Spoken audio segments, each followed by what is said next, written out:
Em nome do Pai, e do Filho, e do Espírito Santo. Amém. Evangelho de Jesus Cristo, segundo São João. Glória a vós, Senhor.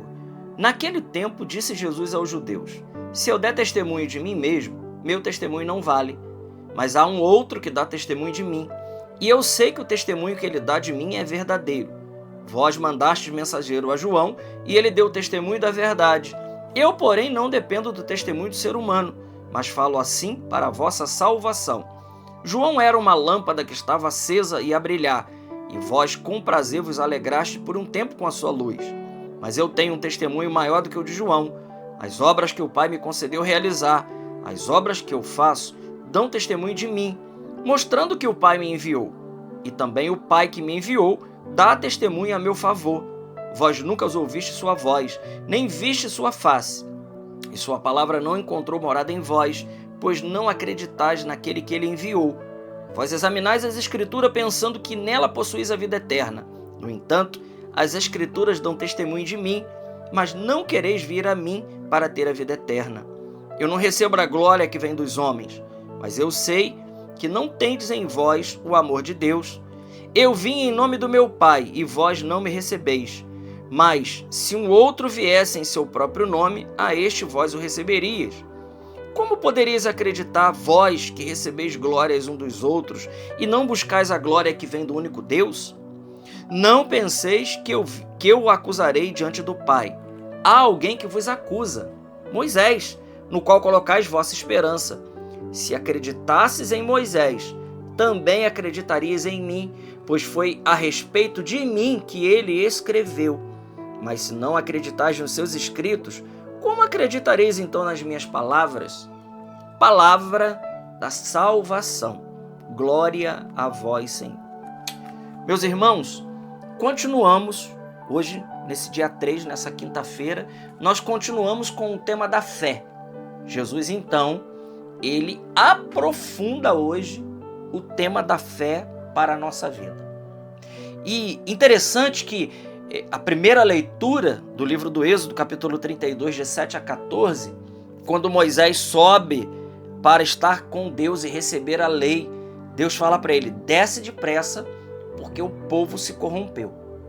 O povo fez para si um bezerro de ouro e estão colocando aquele bezerro de ouro no lugar da fé que eu estou dando para você. Agora, imagina isso. Vamos olhar o texto do Evangelho e vamos olhar a primeira leitura.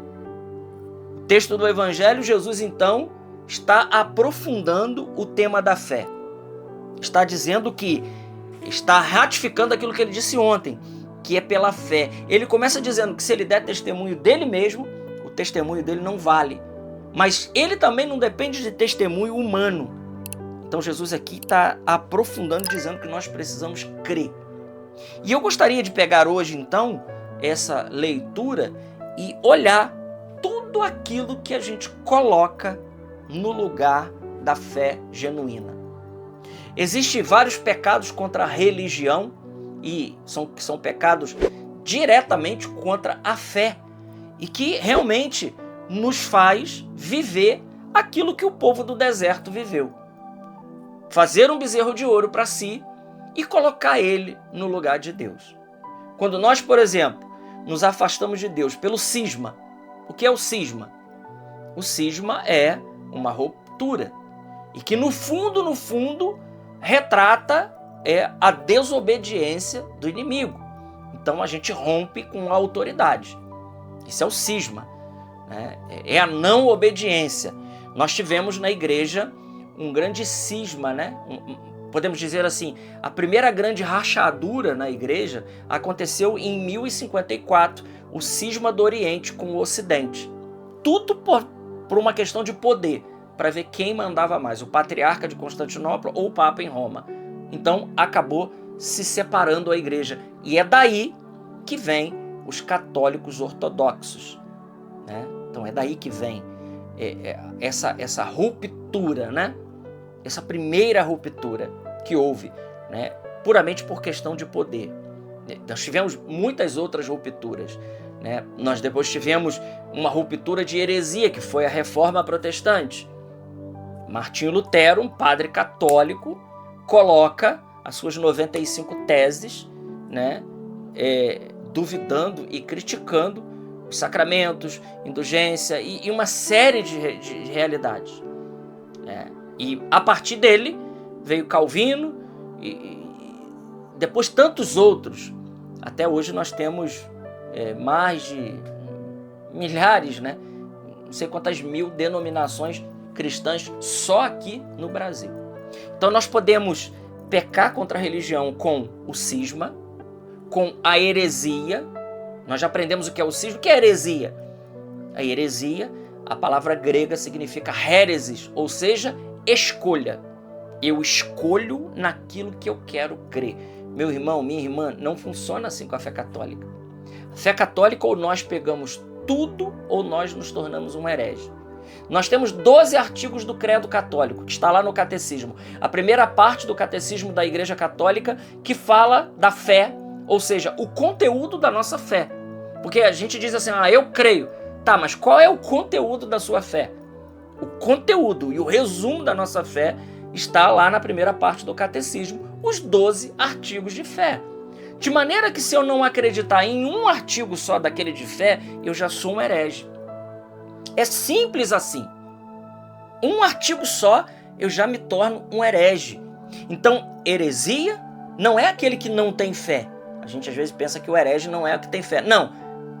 Herege é aquele que escolhe naquilo que ele quer crer e rejeita outras coisas que ele não quer crer. Não. Na fé da igreja, nós pegamos a fé por completo. Não dá para acreditar em 3 dogmas de Nossa Senhora e discordar de um. Entende? Se a gente discorda de um, nós já estamos indo para o lado da heresia. E por último, nós temos a apostasia, que é simplesmente a negação total da fé. Então, eu creio e deixo de crer. Isso é apostasia. Quando a gente diz que alguém apostatou da fé, então nós estamos incorrendo nisso. O povo do deserto fez o quê? Moisés estava indo pegar a lei. Estava num colóquio com Deus, estava descendo com a lei. E Deus alerta ele, olha, o povo se corrompeu. Fez para ele um bezerro de ouro e está adorando. Meu irmão, minha irmã, o grande problema do mundo moderno hoje, o grande problema dos nossos dias, não é outro, né? Desculpa até repetir isso, porque falei isso ontem, é a crise de fé. O ser humano trocou as verdades de Deus. E veja, a palavra de Deus diz isso. Timóteo diz que chegariam tempos que os homens trocariam a verdade de Deus por fábulas. Os homens trocariam as relações naturais pelas aberrações. Ora, nós estamos vendo isso acontecer hoje. Que nos últimos tempos, os homens, eles trocariam as relações naturais, eles estariam mais voltados para fábulas do que para a verdade. Então qualquer louco que surge por aí, dizendo qualquer bobagem, as pessoas acreditam, mas deixam de dar crédito àquilo que Jesus diz. Deixam de dar crédito. Qualquer louco, qualquer iluminado que aparece, alguém que descobriu a roda. Veja, aqui a meditação do Evangelho, nós não trazemos aqui novidade alguma. A única novidade que a gente traz aqui é a novidade do Evangelho. Essa é a novidade de sempre. Essa é a novidade que é mais nova do que qualquer outra coisa. É redundante, mas é isso mesmo. É a novidade do Evangelho. Então aqui não descobri a roda, não estou eu estou trazendo a verdade de sempre. Claro que com muitas roupagens, né, com muitos aprofundamentos teológicos, talvez, que a igreja vai nos colocando ao longo dos séculos. Maravilhoso, mas não tem nada de novo. A Dei Verbo diz isso, né? Depois que o último apóstolo morreu, a revelação se encerrou. E não há que esperar mais nenhuma novidade. O problema de muitos católicos, infelizmente, é que estão buscando fábulas ainda. Não tem mais novidade. Tudo já foi revelado. A Dei Verbo, inclusive, diz que em Jesus o Pai falou tudo. Em Jesus o Pai falou tudo. Então, o que nós temos daquilo que Jesus falou para o dia de hoje, esse tempo Teologicamente, nós falamos que isso é economia da salvação. E não estamos falando de dinheiro não, tá? Economia da salvação é o desdobramento, o aprofundamento daquela revelação que Deus já falou. Mas não é novidade, é apenas um aprofundamento, um conhecimento mais pleno que se dá. É Deus que vai se mostrando ao longo da história, ele vai se explicando a cada um de nós ao longo da história, e isso nós chamamos de economia da salvação. Então, claro, hoje nós sabemos muito mais do que antes, mas não porque descobrimos coisas novas, mas porque a nossa capacidade de entender, por estudos e por tantas coisas, por descobertas arqueológicas e tantas outras realidades, pela própria graça do Espírito, vai nos dando uma compreensão, um amadurecimento melhor das coisas de Deus. Isso é a beleza da fé católica. Isso é a beleza de aprofundar na fé. Então, não fazer como o povo fez. Quantas pessoas hoje dão muito mais importância ao que alguns filósofos modernos, abilolados, ateus, dizem, do que aquilo que Jesus diz, do que aquilo que a Bíblia diz? Ora, não dá para ir por aí criar um bezerro de ouro para si, porque o Senhor já nos disse tudo que nós necessitamos. Então, meus irmãos, nesse evangelho de hoje, que a gente não peque nem pelo cisma, nem pela heresia e muito menos pela apostasia, mas que a gente fique firme e que não construamos nenhum bezerro de ouro para colocar no lugar das verdades eternas que só nosso Senhor tem para nos dar. Glória ao Pai, ao Filho e ao Espírito Santo, como era no princípio, agora e sempre. Amém. Salve Maria Imaculada.